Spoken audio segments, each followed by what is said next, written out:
Ah,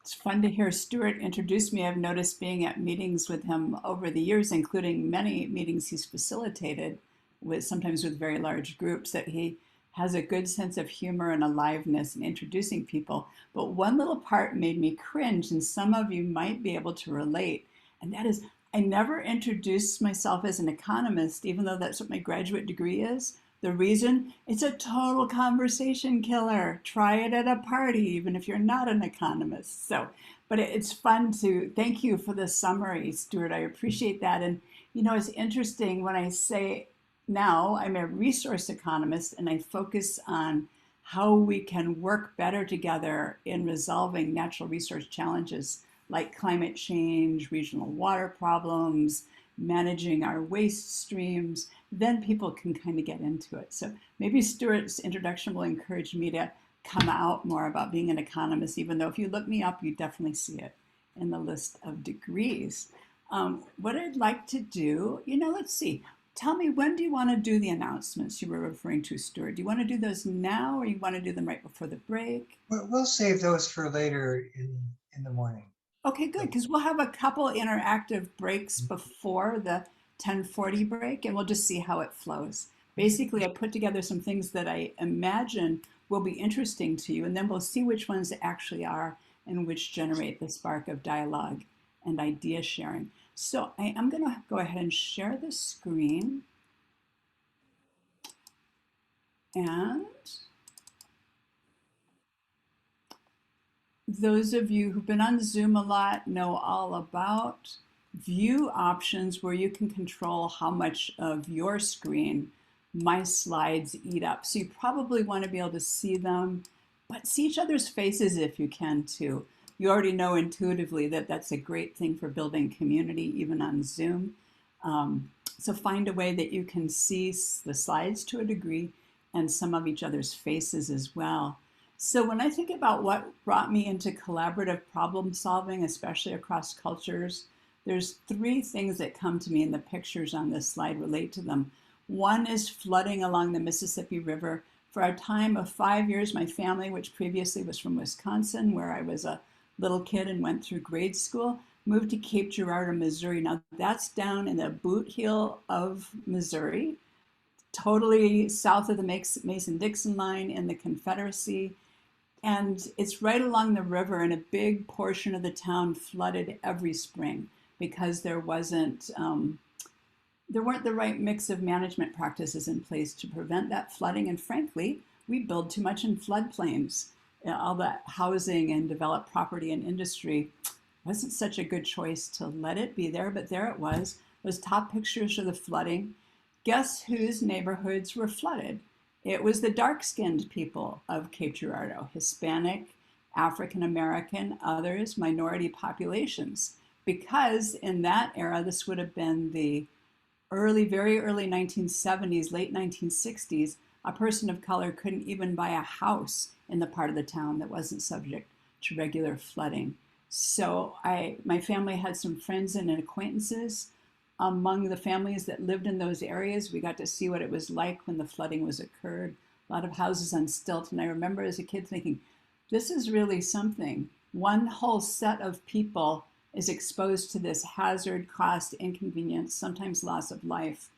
And I'm not. Well, what's up here? Then moving to California for high school, the United Farm Workers movement was in full swing, and Cesar Chavez definitely became one of my heroes, along with a lot of the very powerful women who worked in the United Farm Workers organization, whose names are not as well known. And at the end of high school, my junior year, I did an exchange program. Some people went to really amazing countries far away. I went to San Ildefonso Pueblo in New Mexico, just, a plane ride or a day and a half drive from where I was going to high school in California. And there at the Pueblo, going to high school in what's still a very, very rough city in New Mexico, Espanola, New Mexico, a little north of Santa Fe, where a lot of the Pueblo kids go because they didn't have their own high school. Most of them still don't.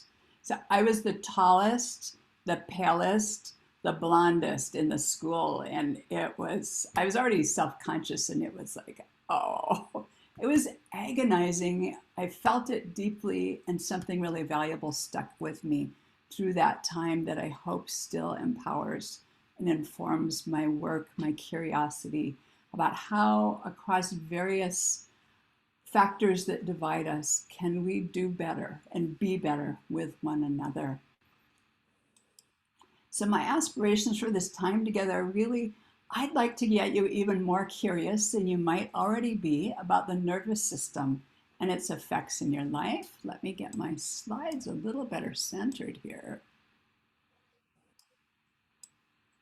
And I'd like us together to be considering how we can integrate what we learn about the nervous system, including knowledge you already bring, to working with colleagues inside our families and friends. If you live with another human being, you never lack an opportunity every day to practice noticing the effect of your nervous system on yourself, on the people around you, and actually on other mammals in your household, perhaps cats and dogs.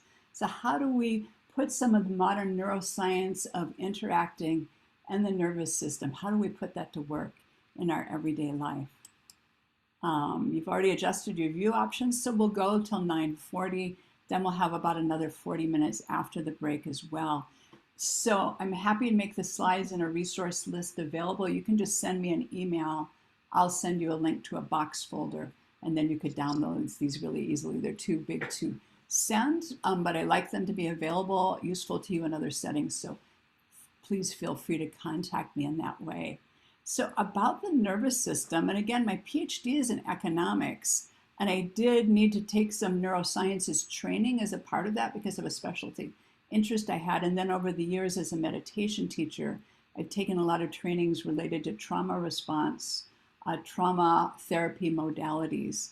So, but still, compared to somebody who's a health sciences professional or a professional therapist, I'm a layperson in this arena. So I'm sharing this as one layperson, probably to many others who don't have a deep set of academic knowledge on the physiology of the nervous system. And I hope this kind of overview will be helpful in our explorations together.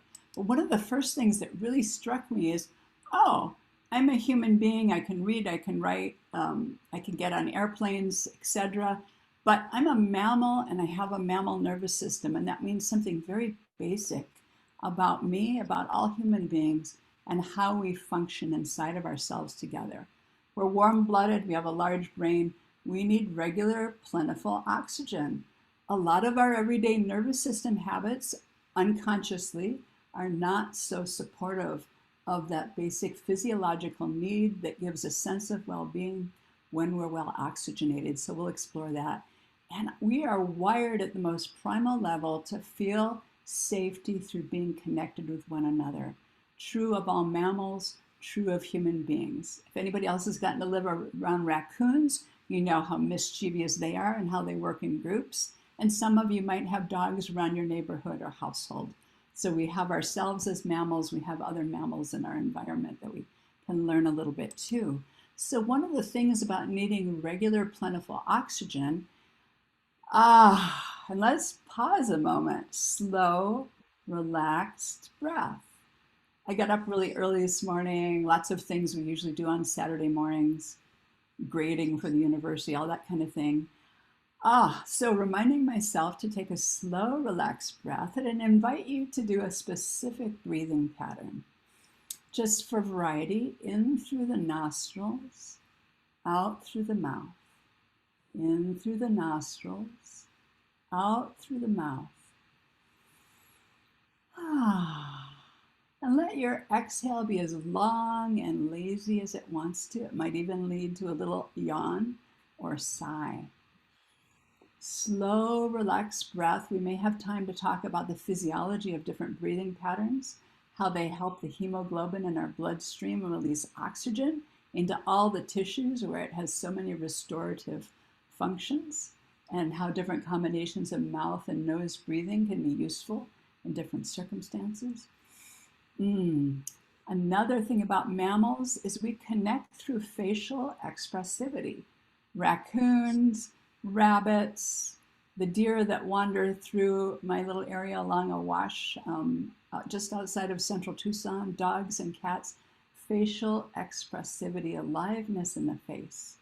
And of course, one of the things that we can lose in Zoom until we consciously cultivate it is that sense of connection with face, with eyes, with movement, expressivity, and in the voice and in gesture as well.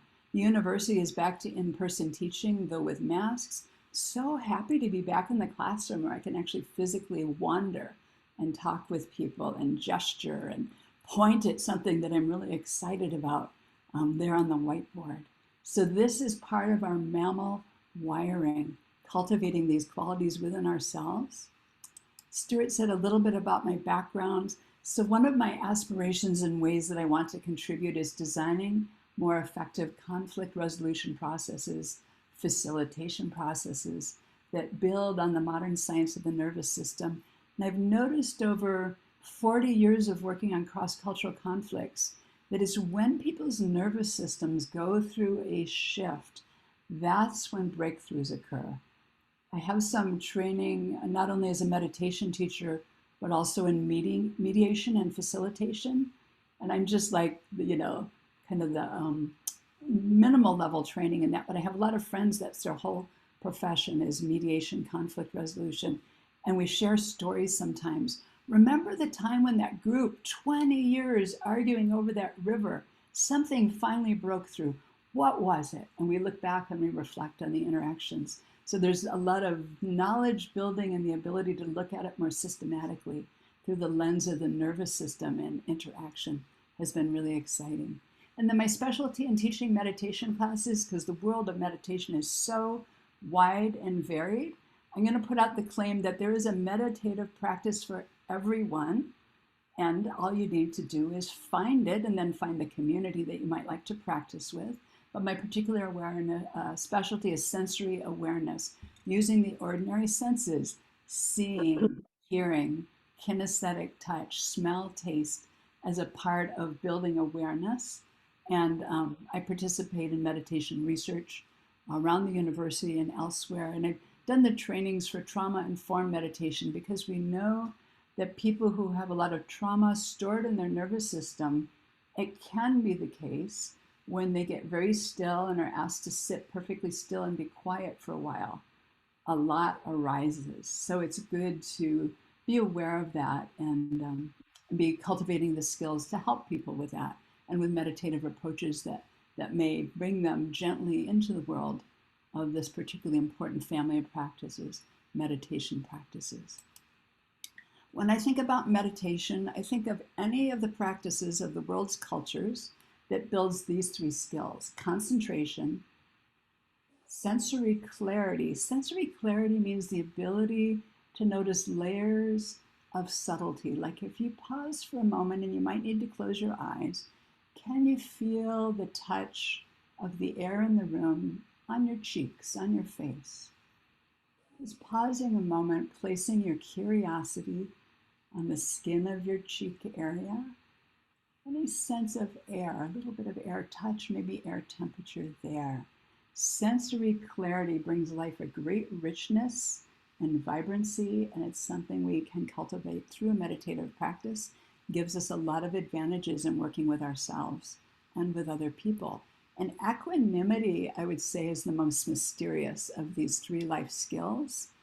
In my background and training, I don't consider equanimity to be chilled out, always calm. I consider equanimity giving a lot of space to the sensory experience that arises, not pushing, not pulling on the pleasant and unpleasant that comes to us. So equanimity doesn't mean we don't get really angry about an injustice and decide to do something about it. And maybe we'll have a little chance to converse more about equanimity later, but I'll just put that out as an interesting seed thought. So concentration, sensory clarity, equanimity, every group, every one of the wonderful lineages of meditation has their own definitions, their own characteristics. Just for your background, these are the ones that I've liked to draw on over the last 20 years. So our nervous system, the amazing thing about our nervous system, it influences everything we do. And it works both on autopilot. Our heart is beating, our breath is moving, our blood is circulating oxygen, removing waste products. All of that happening without our consciously needing to direct it. But the nervous system also is under our direct control. Movements that we choose, voices that we choose, words, writing, all of our digestion and circulation all happening involuntarily and automatic. It's all part of the magic of the nervous system, which for some people, they get to know it very deeply from a physiological point of view. Let's pause for a moment with a query because some of you probably had a chance to look at those brief YouTubes and maybe glance through those book chapters. And I'm curious, those for many and for me some years ago would have been an introduction to some things about our human nervous system.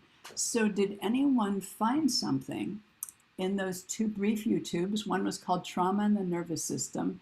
The other was the function of the cranial nerves. Does anybody remember that one, by the way? That's where the guy was sketching the cranial nerves. I think he was sketching them like on a grocery bag. It was on kind of a fun piece of brown paper. That was for medical students who were about to have to take an exam on the cranial nerves and identify them all. We don't have to do that, luckily. But please tell me, what did you find that was surprising you or new? Jack, please go ahead and unmute yourself. Yeah, so I was surprised to see the hierarchy of fight or flight and freeze was a separate.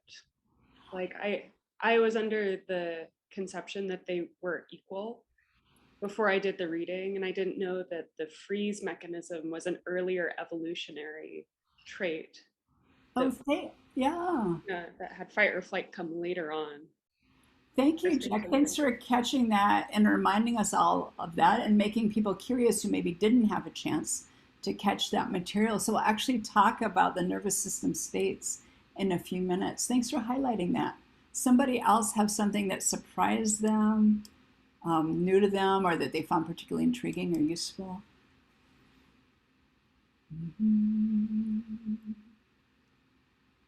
Did I see somebody else's hand move? I'm trying. Oh yes, Jessica. I'm trying to keep track of both real hands on the camera and electronic hands, but I'm not always so good at that. So please, Jessica.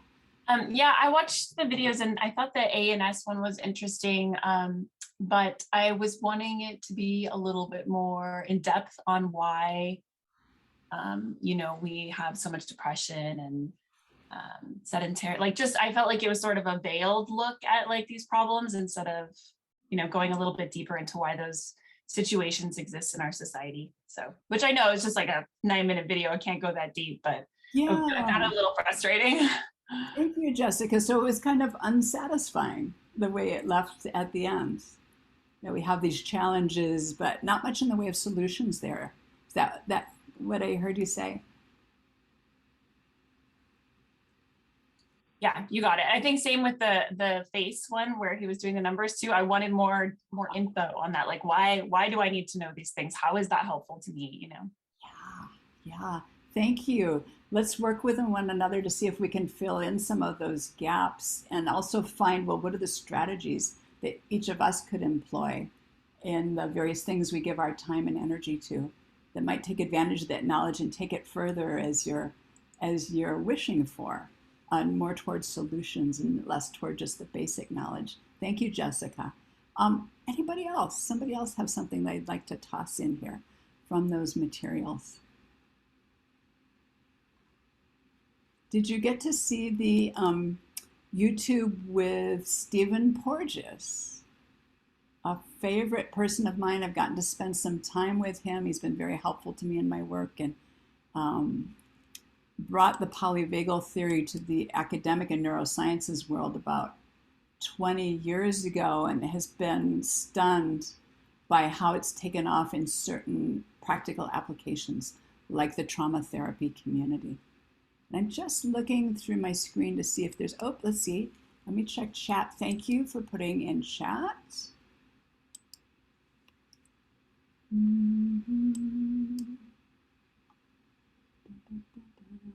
Little chat on other topics. So let's go on a little bit. So understanding the nervous system, I make the claim, you have to test this for yourself in your experience, that more understanding of the nervous system can actually revolutionize our interactions. Here's an example for me. Anybody besides me have somebody they may see at least once a week who's kind of annoying or irritating, or in my case, that would be somebody who kind of clogs things up, like they put a bunch of bureaucratic hurdles. I'm at the university, so it's just chock full of bureaucracy. Anybody else in our Zoom gathering have a person or circumstance that arrives kind of regularly that's annoying and irritating? I think I'm seeing some nods on the faces that I can see. So for me now, when I find myself irritated, there's always the question, all right, Bonnie, what does this tap into you? That you might learn a little bit about yourself, but I also wonder what in their experience, leads to this particular way of speaking or behaving or obstructing, is some of what I experience when I'm annoyed. Somebody obstructing something cool that I hope will happen smoothly. What in their experience might have led to this? Yes, Stephen, go ahead. Well, I found that during the pandemic, my wife and I have been together a lot more than we used to, because we both used to travel and work full time. And we were thinking that, we were probably going to start really annoying each other. And what we found is that, yes, it happens more often, but the resolution also happens more often as well. And actually, we're doing better than we ever have. But what I find that we both have to always work on is the same irritants that always have been there. And all you have to do is take a moment and just relax. And when we do that, we're fine. When we plunge ahead and get wound up or nervous about it, then things start to go downhill. I totally appreciate you sharing that, Stephen, and I can very much relate to that also, both in this time under one roof in a more limited space together and what we experience. Thank you so much. I feel invited in when people open up, about their life inside their family or their circle of friends. So thank you for that. And say that part again, when we relax, because when you said that, I went, ah. Yeah, well, that's when we are good about it. We take a moment, actually just a pause, and think about what was just said, and then we're okay. But if we plunge right ahead into a reply, it eventually starts to make us more nervous and then escalates. Thank you so much. And thank you for being willing to emphasize as well. And what Stephen just shared, I think we think about the different groups we meet with, along with the people that we're intimately related with in our work on behalf of sustainability. So let's see if we can revisit some of those ways that we relax, like right in the middle of it. So here's a claim that I want to put out to you. This is from a favorite group of colleagues of mine called the Restorative Practices Alliance. Interestingly, they use the word restorative practices rather than meditation, because people often have a particular stereotype of what meditation has to look like. Hey, you got to be sitting cross-legged on a cushion really still, whatever our image is. So restorative practices I like as a broad term, but they make the claim that the next frontier in individual and collective well-being is physiological. And so that we want to be adopting practices for ourselves and utilizing them in our groups and work settings that give us neural exercise, mindful practices that exercise our neuroplasticity. A lot of the findings of the past 5 years, we know that children's brains are constantly rewiring, learning, storing material, developing different complex connections among different parts of the brain. But until about 5 years ago, we didn't know that people over 60 could do that. Yay, I was so happy to hear that, and it inspired me to really want to take advantage of these kinds of practices, of which, by the way, mindfulness meditation is a very large part of that family of practices that promote neuroplasticity. So it's our capacity to learn new habits and to let old habits that no longer serve us slowly dissolve and fade into the background as they're replaced with new ways of behaving and relating. And I think of these kinds of practices, any stringed instrument players here. And again, I'm just kind of scrolling through who I can see on the screen. Anybody play a stringed instrument after have to tune a guitar? Or maybe a favorite sport or athletics? Thank you. There's at least one other stringed instrument player in the group. I play the mandolin and the guitar both amateurly. But that practice that we give ourselves in the tuning the instrument, we can think of these neural exercises, mindfulness, restorative practices as ways of tuning ourselves, playing the notes that we really have in us to contribute to the world. Okay, this is a diagram. You could look at this later if you write me and you want copies of the slides. All these major organs are part of the nervous system, all of the digestive tract, all of the apparatus for heart and lungs and vocalization. This is from a really fabulous journal article from some colleagues of mine, but it tells you how extensive the nervous system is. And this nervous system of ours has us in one of three states, and these are broad categories of states we move through every day. One of them we could call hyperarousal. But Stephen says, hey, we haven't taken that breath to relax yet. We're a little agitated. We're getting nervous. The hyperarousal, it's kind of that feeling when you've had a little too much caffeine, and only this time the caffeine is coming from your own biochemistry. The other side of that is what we call hypoarousal, sluggish, detached, don't feel much, really kind of tired and wooden. And in the middle is a zone that we can call our window of tolerance. It's also called the social engagement state. These three figures in red, yellow, and green also illustrate those three states.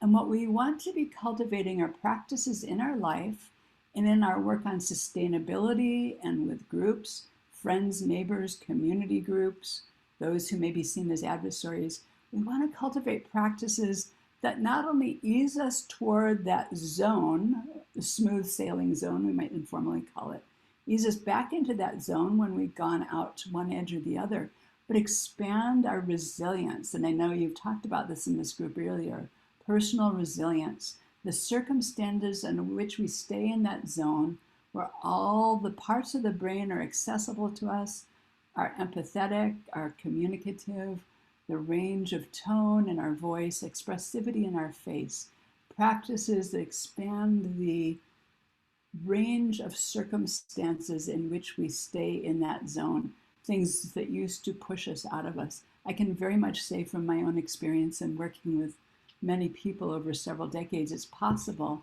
to expand the number of circumstances, the range of circumstances in which we remain centered, engaged, easily able to relate with others. So I'll put that out as an aspiration for all of us, including myself. There's one more diagram about those three states. It's arranged a little bit differently. We've got the freeze state here on top, the fight-flight state, and the social engagement state. So this is from a website called The Breathing Teacher. Talk about a profession that has to be really on, at least intuitively, with the nervous system and relating. It's a teacher with a room full of students of any age, and maybe especially in the public school system. So this is something you can look at a little bit later if you like, but we move through these three states every day to varying degrees. You may have a time, I do, mid-afternoon, I'm just kind of slumped, I'm tired, I don't care about very much, even though the list of things I still have to do is long. That's a little mild taste of the freeze state. And then there's that state of annoyance. Maybe you get an email that has a little bit of a zing in it and you go, that's a little taste of the fight-flight state. You sit up straighter and maybe you clench your shoulders a little bit. So we all move through variations of these states every day. And there are many, many pathways, fortunately. Whoops, sorry about that. Here's a query I wanted to put out to you about fight, flight, and freeze. And thank you. Was it Jack? You were the one, I think, who mentioned how these were distinguished in the YouTube. Which way does your nervous system tend to go more when something has you stressed out? Because we have kind of a baseline tendency. It might come from our family of origin patterns. It might come from a cultural context or the circumstances we're in, where we tend to go pretty readily into fight, flight, a lot of adrenaline moving, or kind of slumped and frozen and maybe very quiet inside of ourselves. So if you're willing, go ahead and put in the chat or express with your voice. There are lots of answers going into the chat box. Thank you. And thank you for helping me keep an eye on that, Stuart. It's lovely trying to watch your faces, and then I don't always catch the chat in real time like I'd like to. Whoa, thank you so much for putting those in. Fight and fight. And fight and flight are categorized together because they both have a high adrenaline. There's a real impetus for physical activity in that state, and whether that involves being combative with someone or just leaving the area quickly, the fight, flight. And freeze, this is very much, by the way, conditioned by gender experiences, also by cultural experiences. If we grew up in an environment where, even if we have a personality that has a lot of energy to argue and really make a strong point with somebody, culturally or by reason of gender, it may not have been safe for us to express that. So we might have learned the freeze state, even though the fight flight response might also be very much part of our nature. Thank you for, and thank you, Rocky. Running helps me regulate through a lot of heavy emotions. Anybody else relate to that? This is one of the great strategies for taking care of our nervous system. If we're able to, and we have the circumstances, exercise that really gets us breathing, the heart beating, something that we love to do, even better. And if we're lucky enough to be where we can be outdoors with fresh air and natural light, even all the more. Thank you for putting that into the chat, Jackie. Circadian pattern and nervous system states. Thank you, Stephen. You know, let me think about that a little bit and see if we might get to it during the break. It's very much true, and I did mention that mid-afternoon slump for me. A lot of neuroscientists find very classical patterns moving through nervous system states or tending toward different nervous system states at different times of the day and night. We know that's true of other mammals and, in fact, of many other species on the planet. So this is kind of a fun one. And thank you. Donia mentions that this is varied for you at different points in time. Freeze in childhood. In childhood, we're little. We are little compared to adults. We don't have much power. Freeze might be very natural, and it might be a very intelligent survival strategy. Let me say about freeze, by the way, I might be speaking of it in a way that gives it like a bad rap. We never want to do that. Freeze is a very healing state after trauma, an accident, injury, medical procedure, where we're kind of quiet, still. Maybe our breathing is indeed relatively shallow, but these are part of our biology and available to us because they've been important for our survival over the millennia, in fact, for all mammals. And it's how do we integrate them appropriately as modern human beings. So the freeze state, thank you. We might have employed that as a strategy in some times of our life and find in other times that we have the fight flight available to us and that it can be appropriate and useful, consciously chosen rather than as a reactive pattern. Regular yoga, mindful walking. I unfortunately can't run anymore, but boy, walking is really, really good for me. Thank you for that reminder, Anne. So the nervous system that we're going to play with more today in our brief time together has to do with a rich set of cranial nerves in the face. They connect the organs of sensing, the eyes, ears, nose, mouth, the organ of expression, the vocalization, vocal cords. And they connect the heart and the face, literally the physical heart and the physical animation of the face. So fight, fright, freeze shows up as mask-like facial expressions. And I have to say, as a woman, sometimes walking out in remote areas, if I see someone coming toward me, and maybe this would be a man and somebody who's bigger than me, and their face has a frozen mask-like quality, I feel afraid because I don't sense that signaling of two mammals with expressivity in the face and eyes as they approach one another. So very interesting when we think about the face, which in Zoom, that's a lot of what we have to connect with each other, how the face relates to the nervous system and different practices that help with facial animation expressivity.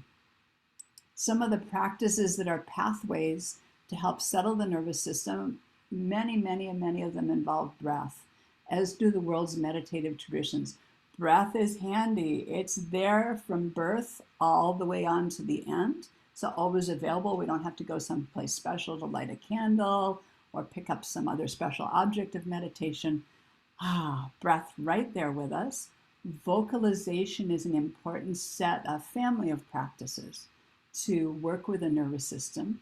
Posture and gesture, perhaps some of you participate in Qigong, Tai Chi, yoga, other examples where the whole body is involved, and other kinds of movement practices, running and walking, have both been mentioned by you.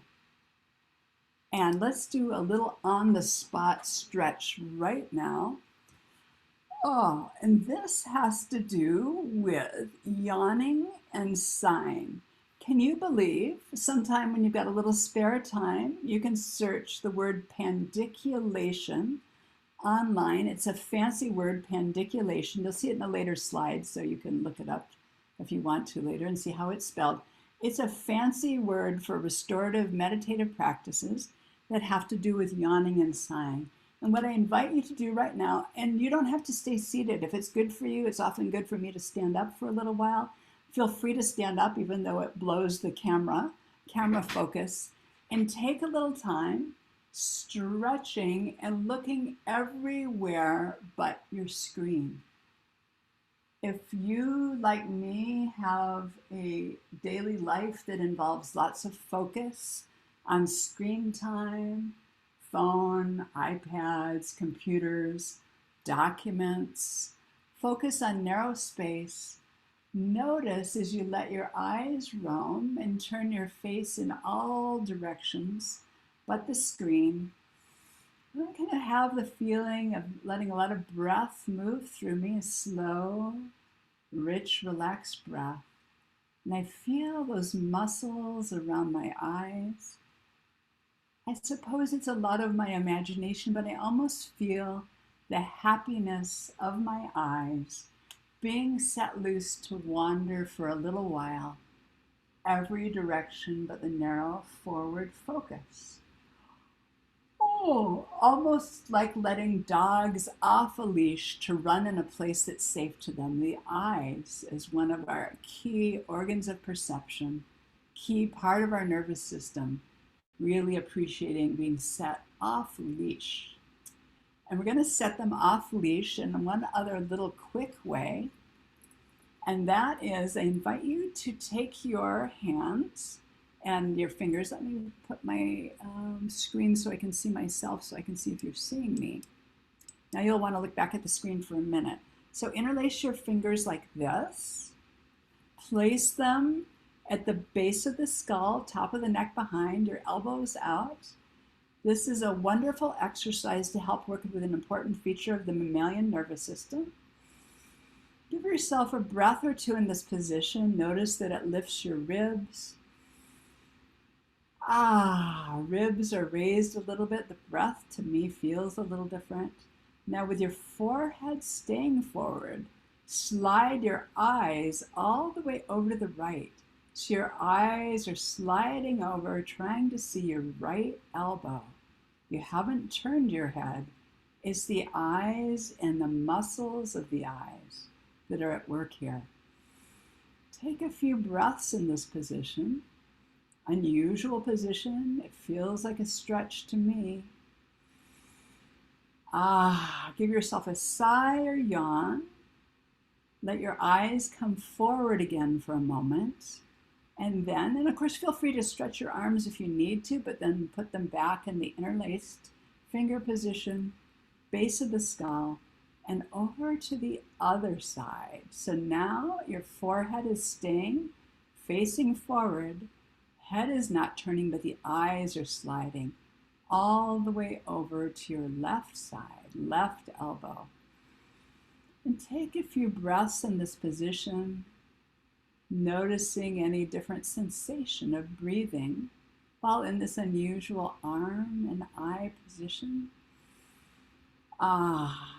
Moving your eyes back forward, stretching in place.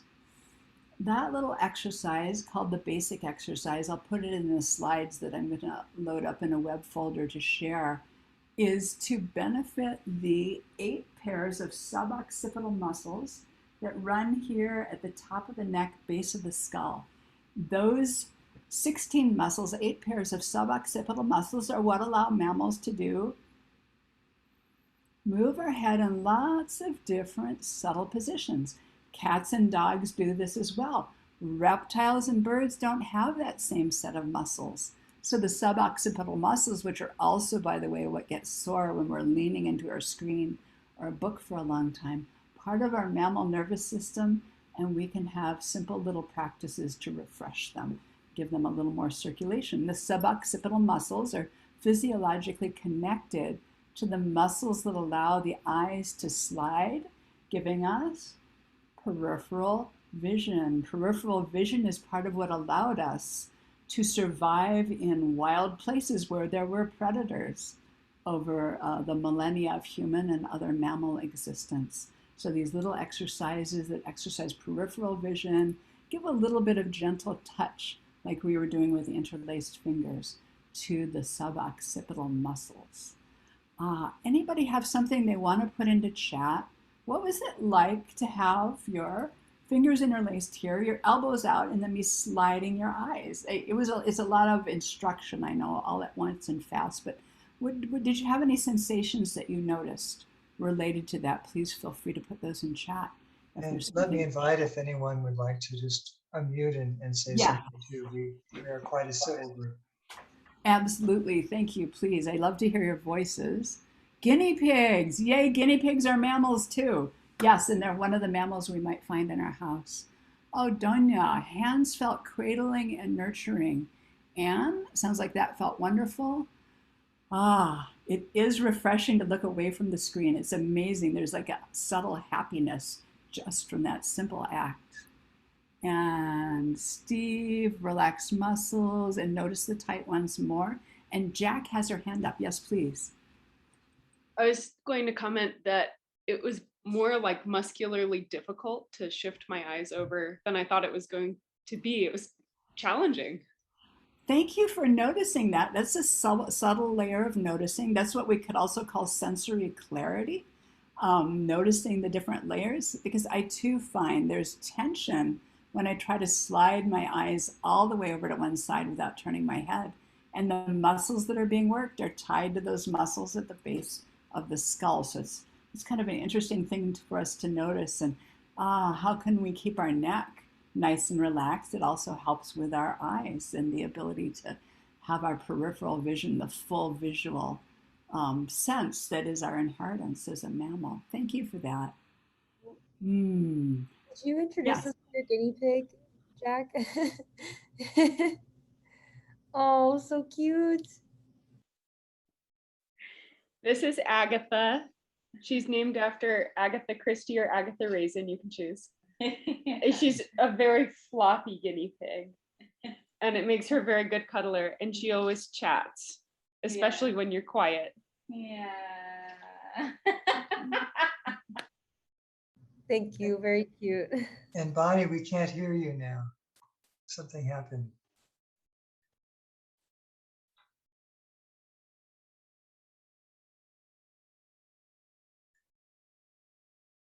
Oh, there we go. Thank you so much for bringing forth the guinea pig. And I haven't seen a guinea pig for a while. So you notice that guinea pig has a relaxed nervous system. Why might that be? Well, I think it's just because partly it's in her nature, and also she just loves. And if you look carefully into her eyes, she stares into your soul. She's got wow. She's got these really silvery eyes. She and does. They can see right into what you're feeling. Very relaxed. Wow, deep pools of empathy in those eyes. She looks very loved to me in the environment where all three of you are too. That's a mammal in skin contact with another mammal. We don't all live with other human beings that we have a lot of skin contact with. Hopefully we get hugs somewhere, even during the pandemic, Or we have mammals of other species that live with us that are good snugglers and give it that sense of another being breathing, the beautiful regulation of a slow, undulatory breathing near us, as well as the warmth. And let's actually take a moment, and Agatha reminded me of this. Let's take a moment for another quick practice. And here I think I'll invite you, close your eyes if you're comfortable doing so in the environment in which you're in. Place one hand over the area of your heart, a little off center on your chest, the other hand on the low belly. So you've got one hand over the area of the heart, the other on the low belly. And give yourself some slow, lazy inhales and exhales. Slow, lazy inhale, exhale. Sighs and yawns if they're handy. And what do you notice beneath the hands? For example, the hand over the heart. There may be a rising and falling with the flow of inhale and exhale. Is there something about temperature with the hand over the heart? And when you consider the hand over the belly, what do you notice by way of difference with the hand over the heart? Is there a difference in warmer or cooler in the area where each hand is placed? Is there a difference in rising and falling and subtle body movement? We're going to do this for 10 more inhale, exhales. You don't have to count. I'll keep track. You're just noticing subtle movement, temperature, perhaps other sensation.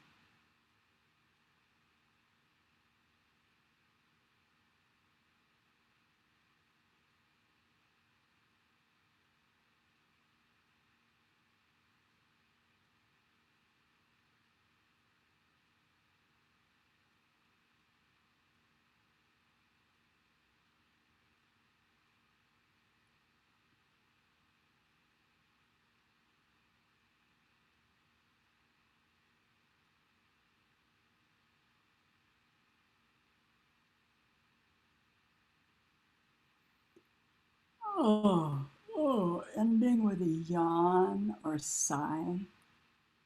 When I teach meditation classes in person, which fortunately I'm able to do some places again now, yawning and sighing is always welcome. It is not rude in those specific settings, even though I as a child was taught it was rude when with other people. But here we let the yawns and sighs move because they're a part of our natural nervous system communications with ourselves. So just anything anybody noticed with one hand on the heart, one hand on the low belly, breath moving in a slow, relaxed way. Would you like me to read some of the comments? I would love that, Stuart, because if you're reading them, then I can watch people's faces. Yes, okay. Please. Something to consider also, if you pause to share, then we can see each other more if you like. Yes, let's do that for a little while. Thank you. So I'll go backwards. Cameron commented, "It's nice to feel my energy building under my hands, and the warmth is very soothing." So there was a picking up of warmth there, one of the things we sense through kinesthetic touch. Kim said something similar. It felt slight warmth on the heart and pressure. Mm-hmm. Yeah. Kevin said, made me conscious of my breathing. And Tori also commented, the hand over my heart felt warmer and the hand on my stomach was touching more lightly. Ooh, can you read that again? Sure. The hand over my heart felt warmer and the hand on my stomach was touching more lightly. Nice subtle layer of noticing. And that's kind of fun little way we can play is what layers do we notice when we do these really simple checking in through sensory contact exercises. Now you're talking about sensory, but here's sort of disappearing of sense. Stephen said, my hands gradually disappeared, tactility. The tactile sensation began to go away. Was that relaxing, Stephen? What was that like for you? Yeah, it felt like sort of the energy between the two hands was joined more. They kind of flow into each other in some way. Yeah. Yeah, thank you. Thank you for that noticing. It's Yeah. fun to be able to compare notes with each other. And I want to say, Laura and Jenna Lee, please, if you like to share anything, you are part of the group today. I'll share something, Bonnie. After a while, I began to notice my hand, I guess, must have migrated up or down, whichever. I was right there by the xiphoid process, and I could feel my heartbeat there, which I've never noticed feeling the pulse at my xiphoid process area. Oh, really nice, specific sharing with us. Thank you, Stuart. The xiphoid process, the area right around that, we sometimes call it the breastbone, the hard bone, the sternum area. Sometimes, not always, people do feel the heartbeat in the general area. Some meditation practices consciously cultivate contact with the heartbeat. That can be very fun and interesting to experiment with. It's not what we're doing today, but thank you for that noticing, because the heart, along with the breath, is a biological rhythm that can be accessible. The pulse point at the neck, the wrist, sometimes in the chest as well. Thanks for noticing that. A lot of you mentioned the temperature, a little bit of warmth building up with the hand near an area, a very alive area of your body, either the heart area or the stomach area. Anything else that's there in chat, or with people having doing a signal with your real self on camera also. You know what I'm thinking? It's 10:37. Would this be a time to go into announcements and then the break? How does that flow, Stuart? Oh.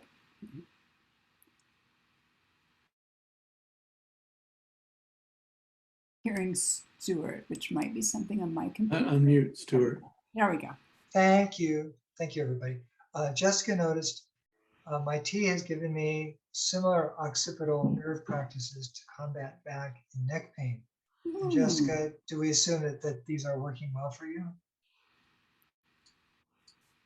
Yeah, they work. So if you ever wake up with a kink in your neck and do some of those, occipital nerve exercises, it really helps loosen it up. Oh, nice. Thank you, Jessica. It's nice to hear they're coming from several different areas of expertise. Did you say you're a physical therapist or yeah, wonderful. Jack, are you familiar with those routines? Yeah, we use them quite a bit. And we also use similar techniques to help combat TMJ. Yes. Oh, there's lots of wonderful working with the nerves where they come close to the surface in the face. Thank you for that, Jack. And I'll post some of the resources from which I learn about this in the box folder, so you can look at them if they're valuable to you as well. And then Tori asked, do you feel that what you've been sharing is similar to the Feldenkrais method of functional integration? When I was in New Zealand, this is a quick little story. I did a sabbatical in New Zealand to work on environmental stream flow issues in New Zealand, which is one of my specialties. How do we get people to voluntarily leave water in streams for fish, habitat, other living creatures, and ourselves to enjoy the river? So I was in New Zealand.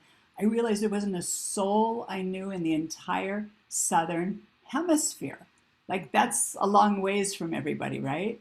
Everybody I knew and who knew and loved me, knew me, was in the northern hemisphere.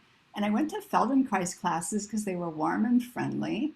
And that's how I learned a little bit about Feldenkrais. But I don't know enough about it to say much in response to your question, except that I remember with Feldenkrais, what was emphasized was a slow, it's like the breath is causing movement to flow. It's not like you're making something happen. And so that flavor I would say, which is about as specific as I can get with Feldenkrais.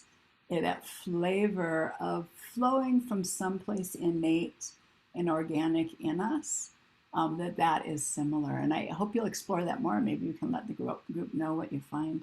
By the way, in New Zealand, I just started to feel very separated from myself and odd. I realized I was touch deprived. Nobody there hugs. They shake hands. That wasn't cutting it for this North American. Luckily, as I was there longer, people did start to hug a little bit, and I also had friends and family visit.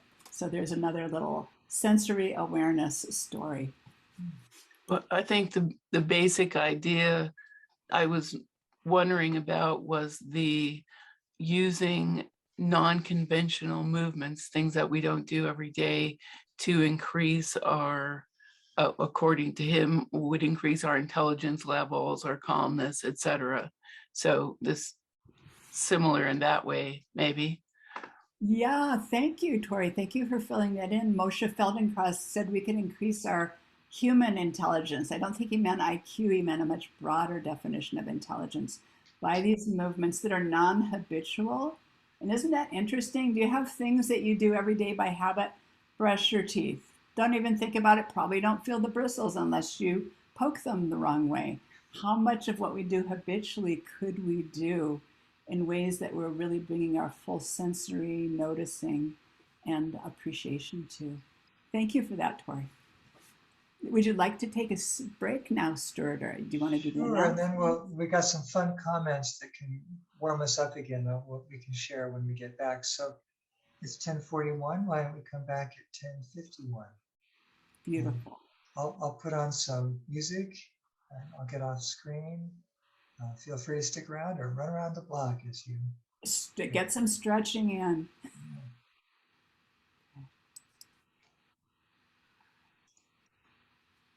Mm-hmm.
Wow. Very cool comments in there, Stuart.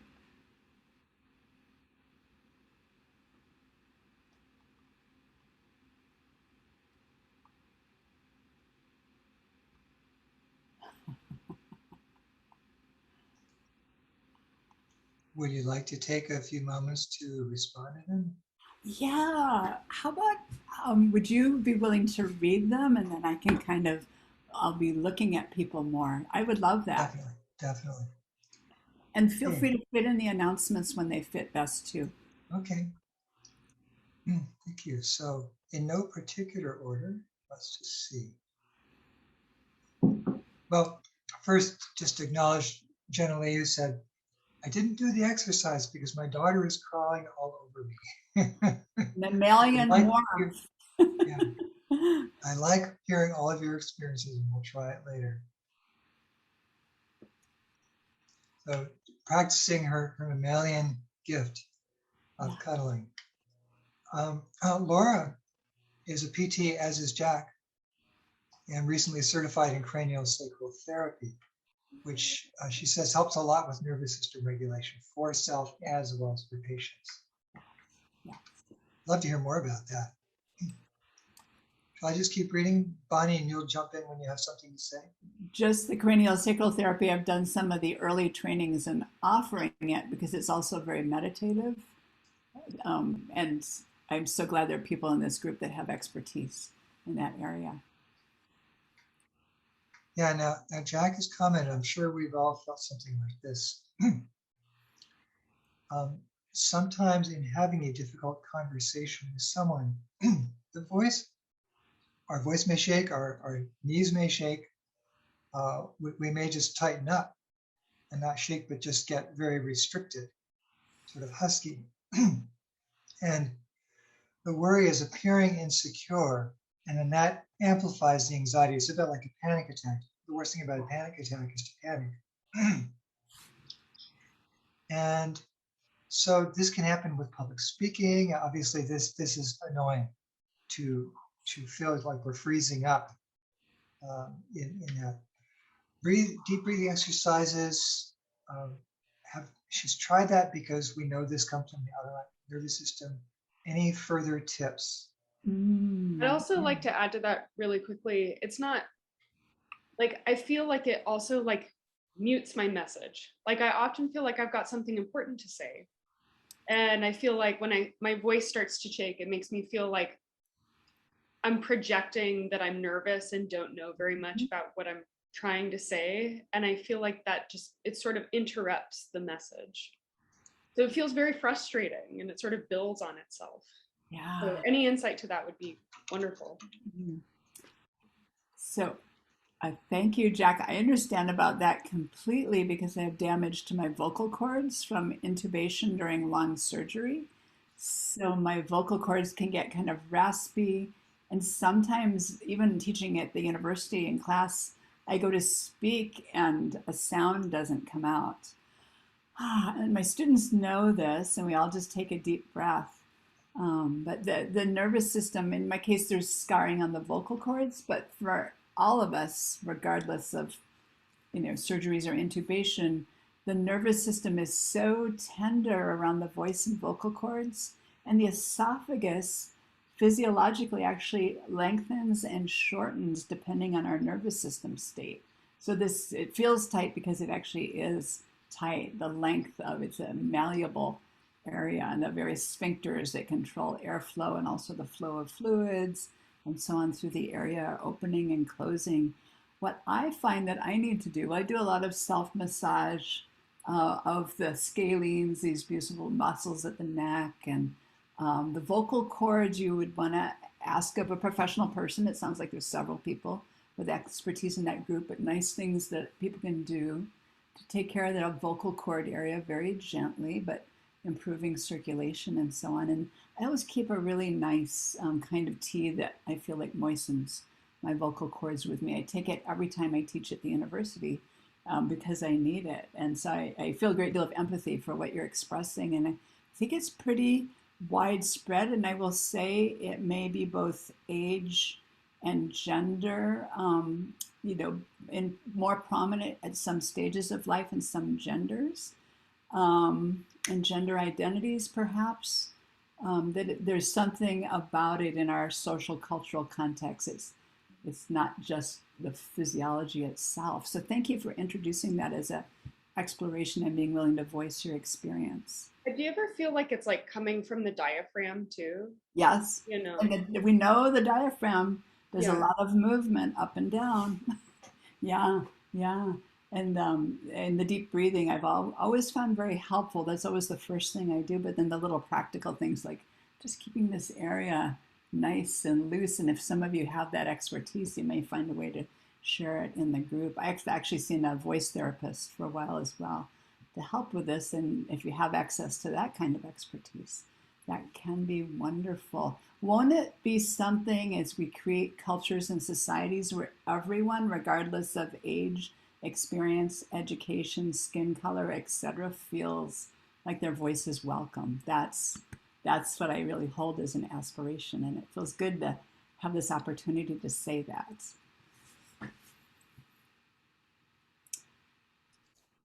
Wow, thank you for the questions, comments. And now Jessica also added the 4-7-8 breathing method. I'd love to hear your comments because that's one that I teach yoga, I practice yoga. I find that exercise doesn't work for me, it seems like. So I'd love to hear you comment on that since others find it very useful. So am I remembering right, Jessica, there, like if you've been around the university campus, is this the one from Andrew Weil, and it's the specific pattern related inhale, hold, exhale? Yeah, some of the meditation practices that I teach involve counting and the breathing with particular hold and count, inhale, exhale patterns. Some people just take to those, like it's really natural to them. Some people find them useful with anxiety because they give you a point of mind concentration. You're actually tracking 1, 2, 3 while you're working with the inhale, and then exhale, and then maybe a time of holding with the breath, the lungs full. For other people, I don't particularly know the reason. It's just like, no, it's not helpful, as Stuart, I think, has been expressing for himself. So I would say that's a matter of personal preference. The one thing about the counting part is it gives your concentrating mind a task. I think about my concentrating mind, it's like a puppy. It needs training, or like a good working dog, it likes to have a task to do. So the counting gives the mind a task instead of kind of rushing all over, sniffing under every rock, for instance. So for me, I see that as something that's a matter of preference and what works for you. And who's responding? Somebody just posted a response. Sorry, that was me. I just put it in the chat. I was just saying that I only use that method when I'm feeling sort of like Jack was saying, just, my shortness of breath and getting anxious in a conversation. I don't use it when I'm like doing normal meditation. So it seems to be a technique that does help my anxiety to sort of just relax. Oh, thank you for that nuance. I'll put a playful little wrinkle in this for people who want to try it. You probably learn to count in at least one other language beyond your first language, and that can be kind of fun. If you're using counting in a meditation practice, count in Spanish, French, whatever else you got, just because it's interesting and it's different than counting in your first native language. I'll ramify on that. I started counting by squares. So, Stuart. 1, 4, 9, 16, 25. Oh, that's really fun in the mathematical language you're counting. Yeah. Yay. Oh. Stephen had his hand up. Oh, I was just going to mention to Jack that when I had trouble lecturing, my voice would start to go or something. I would pause for a second and directly look at a student and ask a question. That gave me time to kind of reset and reconcentrate. Nice. I think Jack wants to comment on that. That's a great tip. Thank you. I'll try it. And asking questions is one of the ambassadorial skills we're going to touch on today. There are many ways that questions can save the day. Laura, I would love to, if you would like to put your voice in the room, because you have a comment about connecting the sacral nexus, plexus, and the throat. Yeah. So I specialize in pelvic floor physical therapy, and so I treat everything that kind of goes on in this region, anything bowel, bladder, sexual dysfunction. And I also do a lot of craniosacral therapy and Reiki as well. So I kind of like to tie in Eastern and Western medicine. And so they found that the sacral chakra is connected to the throat chakra. And so I found that for myself personally, when I get like anxious or my throat starts to crack, if I just take a deep breath and relax my pelvic floor and my belly, I can feel my throat open up and I can speak a little bit clearer. So yeah, kind of cool. Cool. Thank you. Oh, it's wonderful to hear you speak of that. One of the lineages in which I'm trained as a meditation teacher works with the different energy centers in the body from a Hindu Ayurvedic point of view, and they also see working with the pelvic floor and working with the throat. Any work on one area will complement and help the other as well. Thank you for putting voice to that.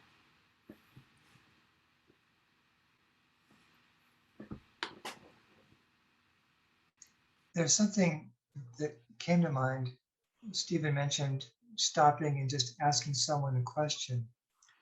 And there are times when either self-managing or dealing with a difficult situation where have you had the experience, Bonnie, where you just keep trying something until something works? You don't do the one thing you know and, oh darn it, now what? It's more like, oh wait, there's this other thing. Oh yeah, now there's my pelvic floor. Oh, I can reflect what the person just said back to me. So you just keep this trial and error. Yeah. Does that ring a bell for you? I am touched by the freshness of that as you're expressing it, Stuart. And you model that in my experience, again, being in groups and conversations with you. And that's something I aspire to work with too. In fact, I am enjoying the play of this group. Here we are gathered in our little Zoom rectangles and with ourselves, perhaps one other person, perhaps another mammal species all together, thinking of Agatha and plants in the background, by the way, other living beings. Here we are, we're having this play in this somewhat artificial environment, but there's still a back and a forth. So yes, I appreciate that approach, and it has more aliveness to me compared to something that's all pre-formulated, as though it was all known already. For me, I think the discovery is the excitement of it, and I'm getting a little feel for that being part of the culture of this group as well, that you're exploring together. It's not that something is known and you're just trying to learn it.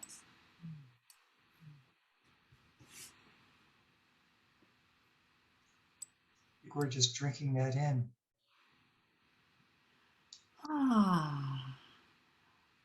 We could. Are there any other comments or hands raised that I haven't seen? I haven't seen any.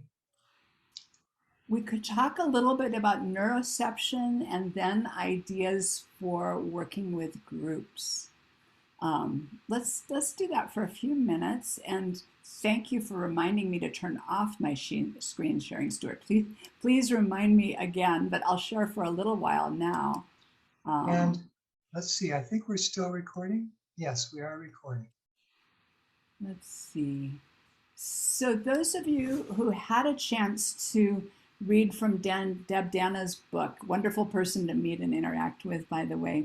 I think her book is called Polyvagal Exercises, polyvagal referring to the particular branch of neuroscience that is understanding the three states of the nervous system, how we shift between them, and ways that we can help each other and ourselves be in the balanced state where we've got our empathy, our communication, our creativity available. When we're in fight, flight, or fear states, by the way, fight, flight, freeze, certain parts of the brain are literally offline. They are not accessible to us.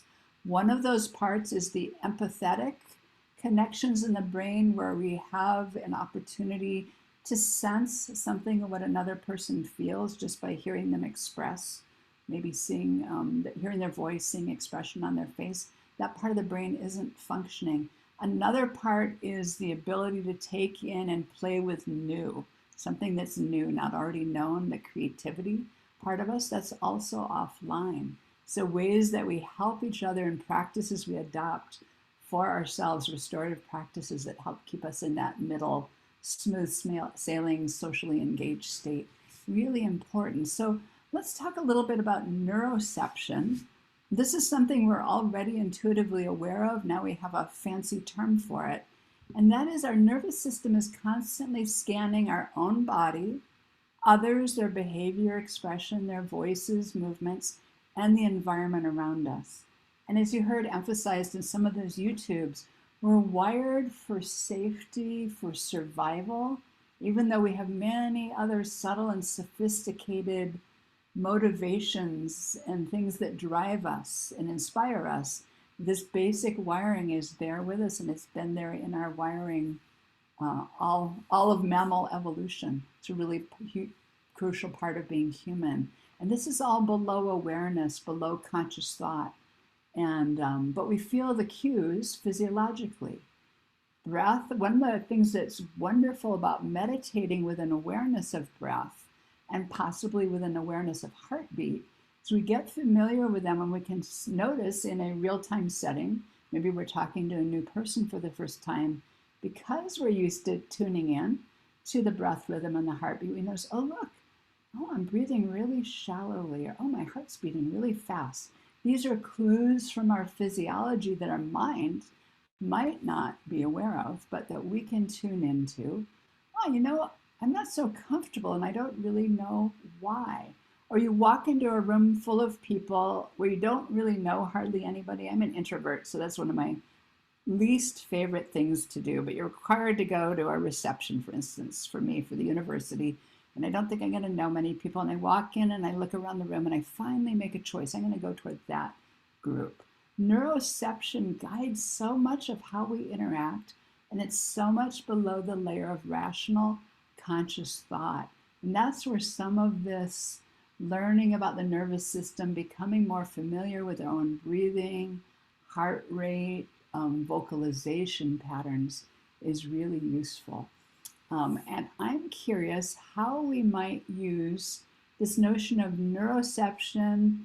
It's not that we're naturally uncomfortable, it's just that our physiology is set up to notice and scan, and that we do this is not a conscious decision. It can be relaxed a little bit over time, especially with familiar creatures, other people, familiar settings. But what I'd like to invite us for some idea sharing is what might be some positive changes for meetings. Some of your work in sustainability probably takes place in meetings called at a specific time and place, maybe by Zoom, with other people. What are some ideas for making those meetings more nervous system positive, inviting, where people can relax, take a deep breath, listen to each other more openly, be welcoming of new ideas and new people. So I'll just toss this out, and I put a couple ideas here on the screen already. And again, you can look at these more later. I think I'll just highlight the bottom one, outings whenever possible. I've worked on water and environmental conflicts for over 40 years in many different parts of the world. And one thing I noticed, just as a series of anecdotes, if you can get people out of the offices with their fluorescent lights and their tiny or no windows and their kind of stale air, and you can get them walking along the river or walking along the little ditch system that's diverting water from the river, or talking to people who are making a livelihood, growing crops using that river, fishing, etc. Anything that gets people outdoors, curious, in a natural environment. I've seen so many breakthroughs happen in that way that never happened in the other kind of office, formal office space. And I would like to invite you, and it could just be an idea that occurs at the spur of the moment, not one you've even tried. Put in chat or in your own voice. What do you think of when you think of nervous system positive changes for meetings? And I'm going to stop screen sharing. Yes, I saw somebody's hand go up.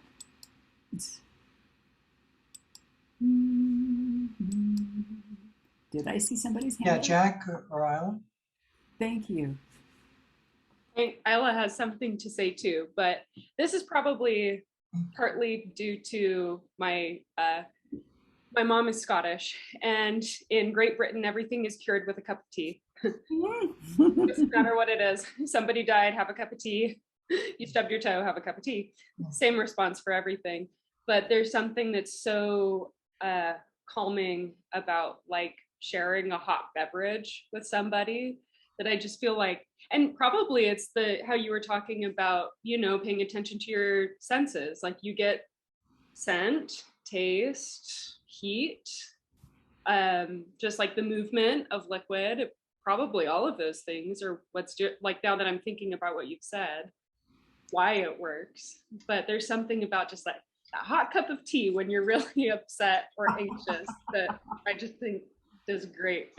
Oh, It's wonderful.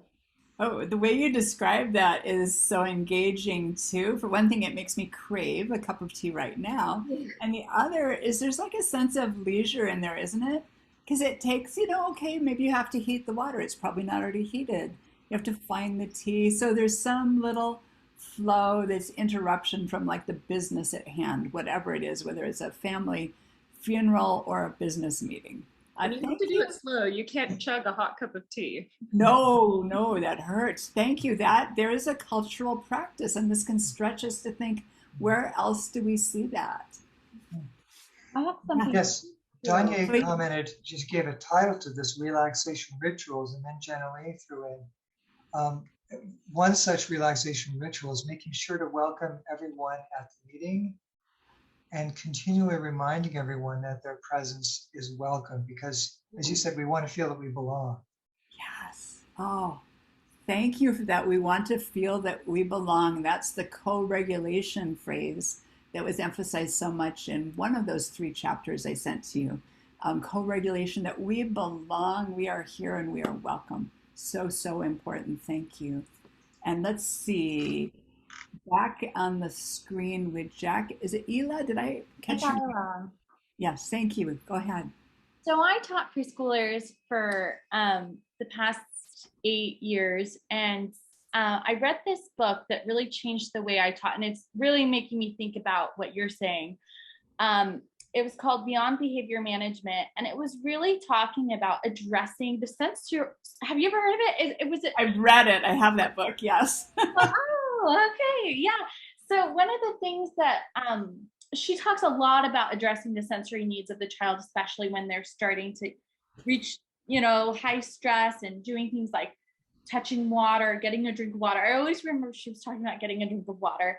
And one of the strategies she gave was getting a drink of water. Let's say a group of kids are having a problem over a toy and all getting a drink of water and talking it over water. And that's so easy to do in the classroom. And I never thought about it before. And it takes so much longer to do it, but it's very worth it. And I started doing that. And I remember some teachers I work with, it would kind of feel like, well, you can just say in 1 minute, give it to them. But I felt that it was so important for us to practice the calming down. And I fell in love with it, where I would walk over and say, this looks like a really difficult conversation. How about we find the solution over a drink of water? We'd all go over, and I'd usually have the kids fill each other's and give it to each other. And we'd sit there, and I'd usually have them finish the whole thing. And then we were in a totally different headspace. Wow. And I just loved it. I loved her book, and I loved that. And it's making me think of that. It's just, and sitting in a circle, facing each other, drinking together. It just totally changes the dynamic. Me getting low with them, us all being on the same level, all that kind of stuff. Yeah. Oh, wow. Oh, there's a report from the field. Preschool is where we really learn about being human. Right. Thank you so much. Thank you so much. If we can get adults are better at masking or trying to mask the state of our nervous system and so on, little kids Right. refreshingly don't have that skill. So thank you. That gives me hope for working with the world of adults also. What else do we have coming in? Let's see what we have.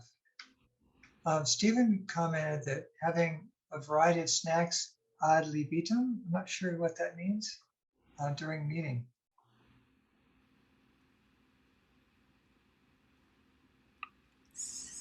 Stephen? Stephen, do you want to comment Oh, on free that? free choice at will. Ah, got it. That you could get up, take a stretch. Yeah. Notice, yeah. Some people find that distracting, but I think it actually makes for a better flow. People are moving and doing something they like to do, like eat. There's something interesting about what we're hearing is it's got more freedom to move in the space, get up when you need to. The meetings where everybody sits really stiffly into the official break. I've been in way too many meetings like that. Versus meetings that are, hey, take a bio break when you need to. There's coffee over there, snacks over here. What a different feel that is. And it invites us actually to honor our mammal nervous system. Yeah, I do have to pee right now, and we're not supposed to take a break for 15 minutes. And hey, I'm a little hungry. I'm going to go over there. It's got an invitingness to it. I'm really appreciating how you all are expressing that and just seeing that as a pattern. It invites us to check in with ourselves. Am I hungry? Do I need a bathroom break? And that's a great form of self-respect in the middle of group interactions. Thank you for that. And I also didn't know what ad libitum is. I'm going to try it at my university class this week. Any other comments coming in on creative ways to help groups of people flow in our mammal nervous system?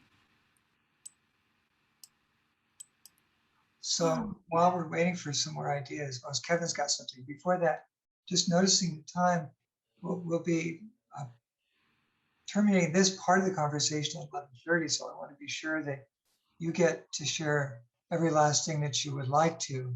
Not that one could ever do that in one session. Yeah, I will. I will just wrap up in a few ways that maybe leave people with a natural springboard to explore more on their own. So thank you for that. Okay. Let's hear from Kevin. Yes.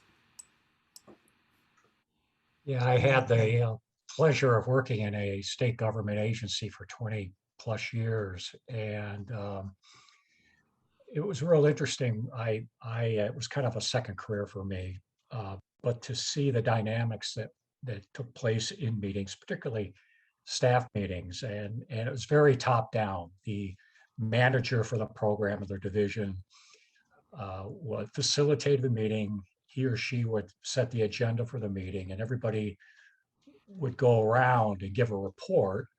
But and that would pretty much be the end of the meeting. There was not much discussion, except from the manager to the person giving the report. If you were somebody else at the table there, you didn't open your mouth unless you were called on.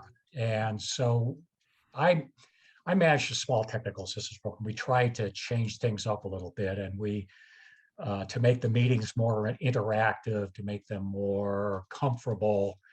And we rotated who would chair the meeting, and that person would come up with the agenda. We also spent, everybody, we had the part where people will give their reports on what they're doing, but then we always put in some kind of a problem solving thing in the meeting, so that people there, we would promote interaction and try to get some discussion going, and actually maybe solve something too. And rather than just giving a report, we tried to get people working collaboratively together. And then we tried to arrange for field trips where the staff would go together out to visit normally we would go out and visit an industrial facility or something like that. And try to have lunch after the meetings too, to provide some opportunity for social contact and interaction. Well, lots of ingredients there. And as you were speaking, Kevin, I was noticing just the animation level and your expressivity.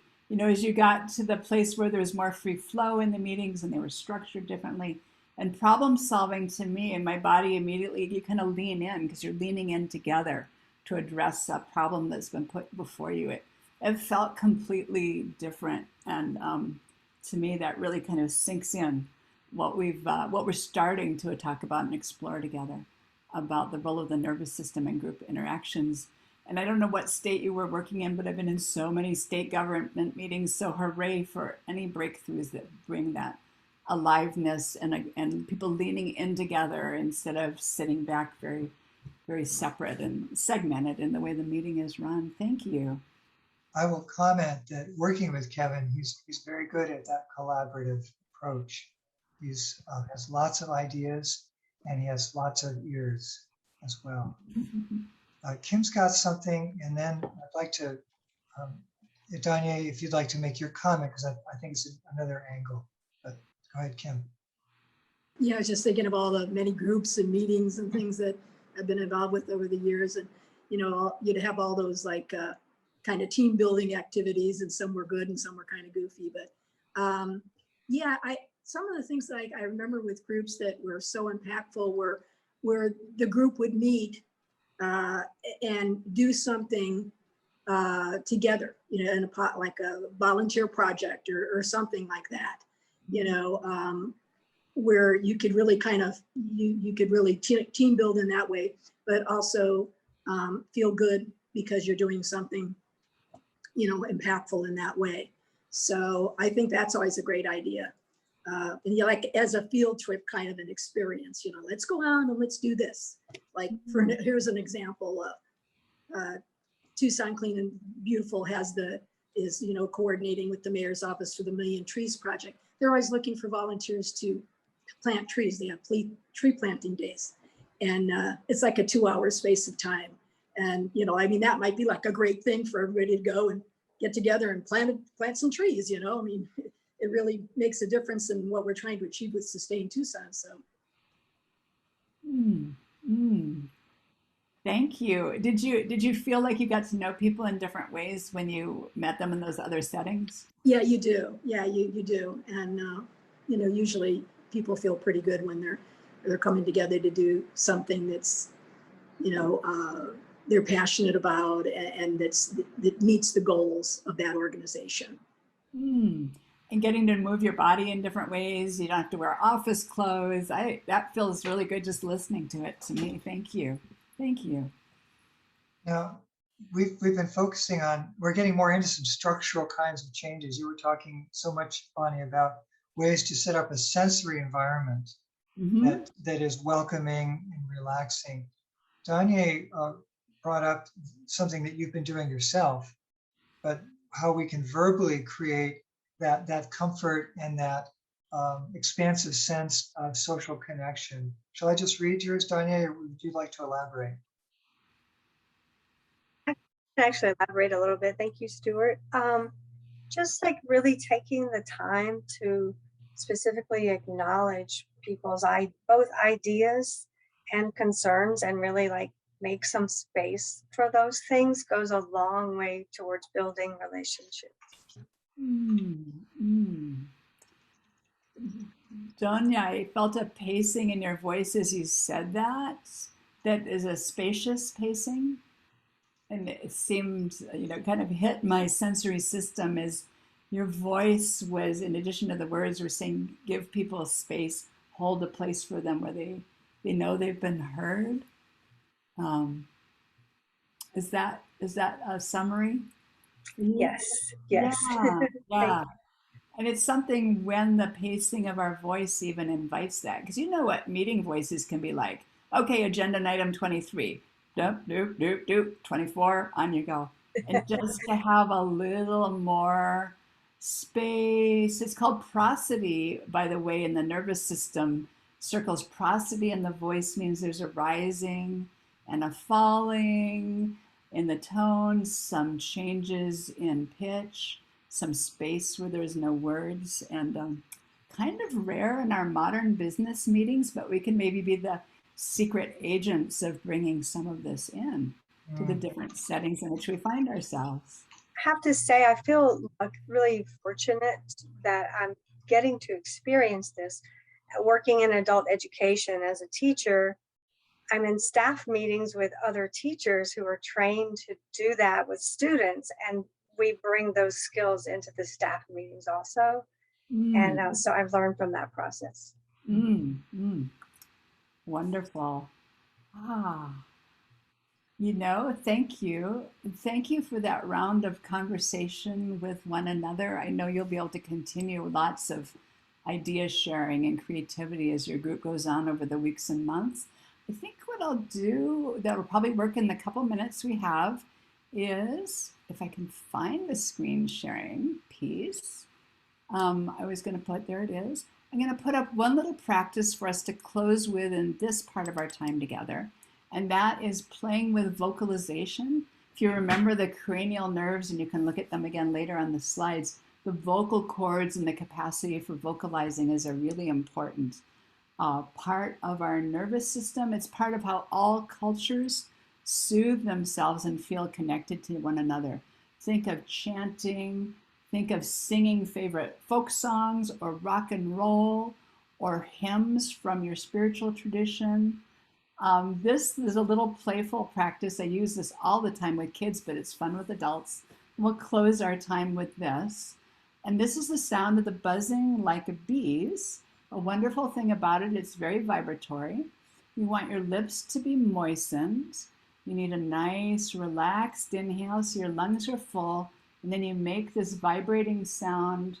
The lips are vibrating on the exhale. If we were going to do this for 5 minutes, your lips would be just itching like crazy. This whole part of your mouth would be warm. This is energizing all the cranial nerves of the face. And very interestingly, this particular sound is used in trauma therapy modalities to help people settle and be able to be with some of the memories of experiences recent or long ago that come up for them. So let's do this sound kind of as a playfulness exercise together. I invite you to unmute yourself, and you'll be listening for your own voice in the sound of the buzzing bees and kind of adjusting your volume to see how it blends and varies with the others. We'll just do this like for 2 minutes in closing. So just to clarify, you're asking us to unmute now so we can get a certain cacophony? Yeah, why not? It's not like trying to sing by Zoom, which Right. maybe some of you have tried doesn't work, but buzzing like bees, we can have a little fun with this one. All right, so go ahead and unmute yourself. Nice full inhales, and on the exhale, you've got that vibration coming through the lips.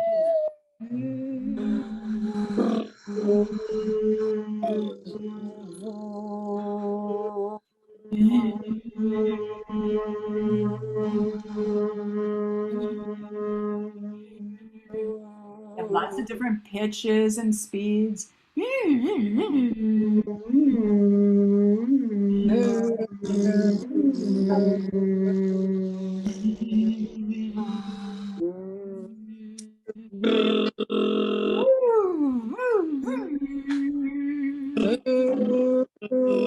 I'm starting to wind.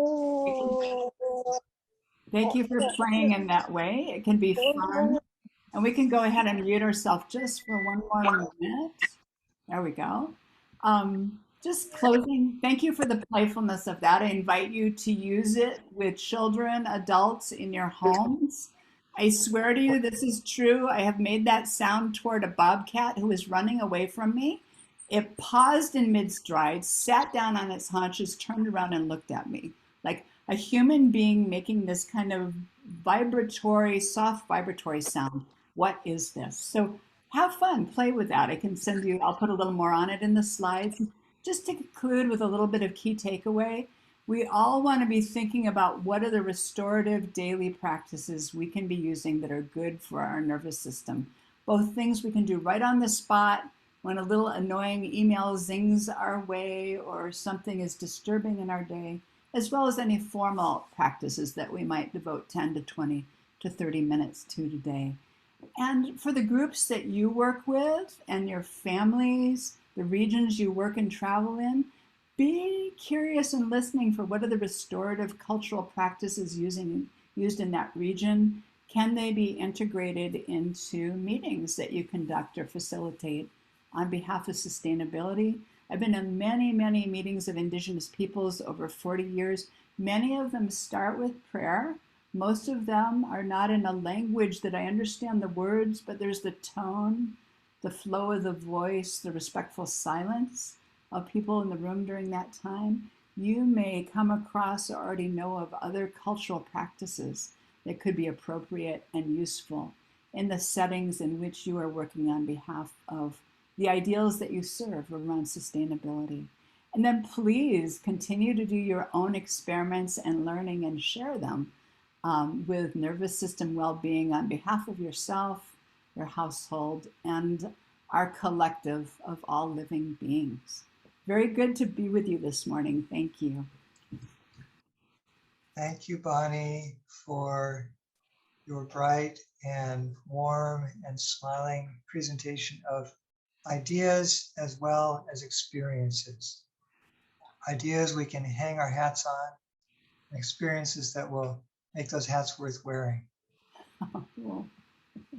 We will be carrying forward with what you've shared, and I'm sure we'll be talking about and possibly practicing more such restorative practices. And that's a wonderful title, by the way, for what you're sharing, because that's really what they are.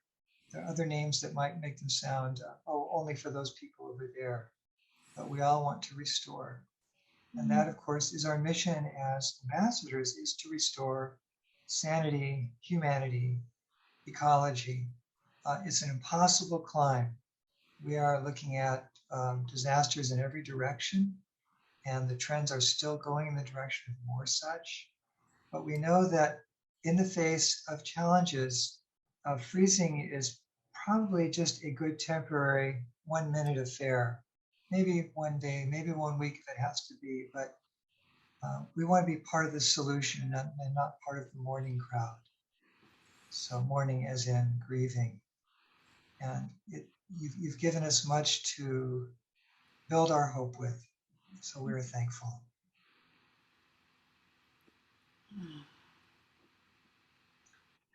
We should probably go to our next activity, which actually is building on what you shared, talking about some of the verbal skills that might be helpful to create the collaborative atmosphere.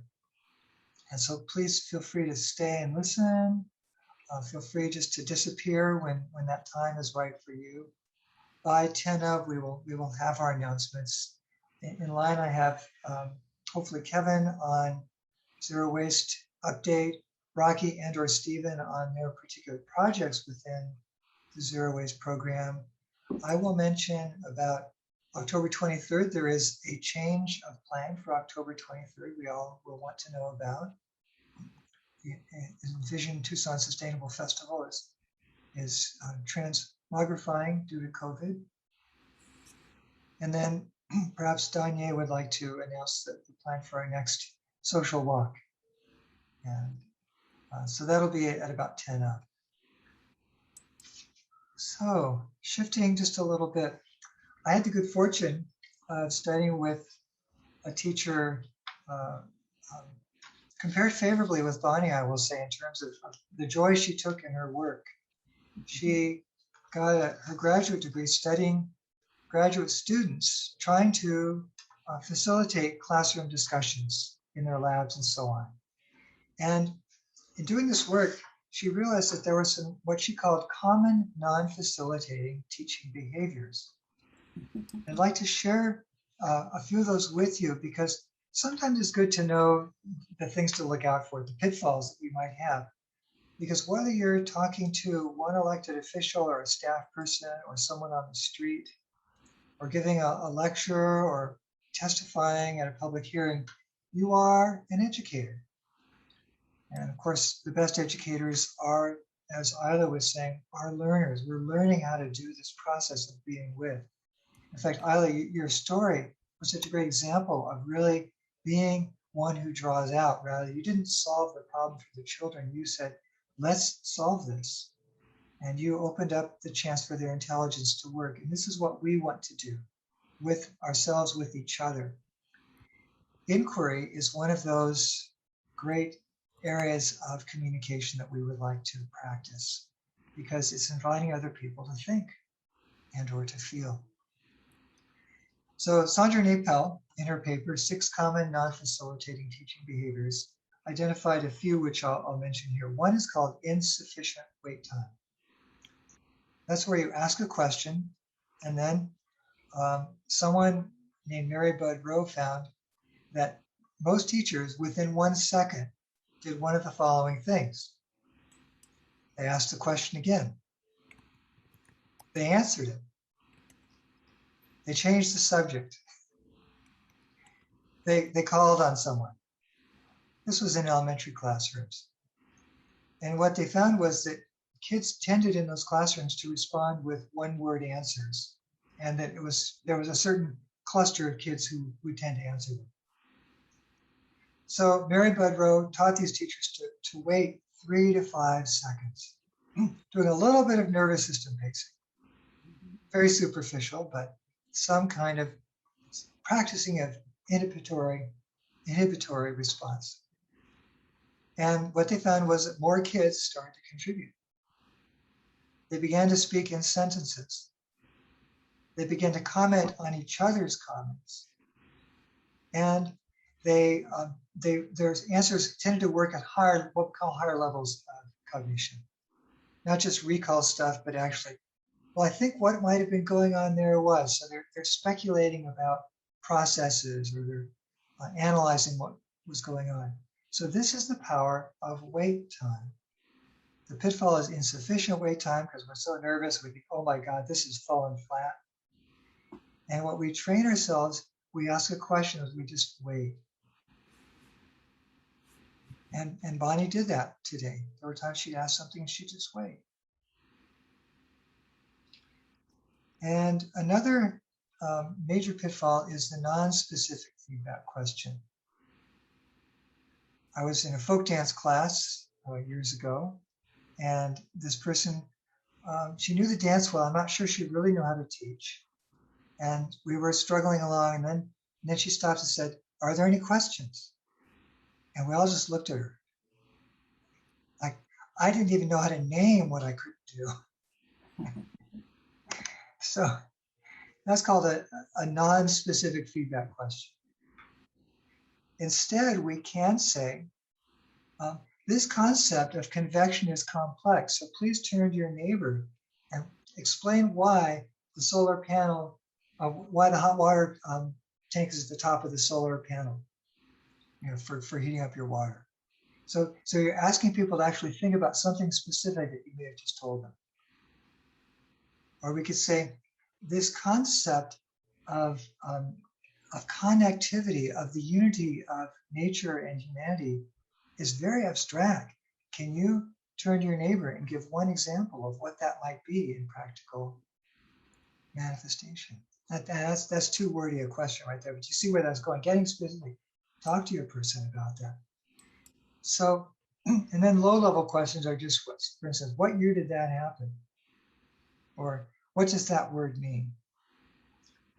So sometimes it's good to ask low-level questions, but we want to ask people usually to think about. So I would like us to play with something. I'm going to try, this may just crash. And are we recording? We are. I think I'm going to turn off the recording. This does not need to be saved for posterity.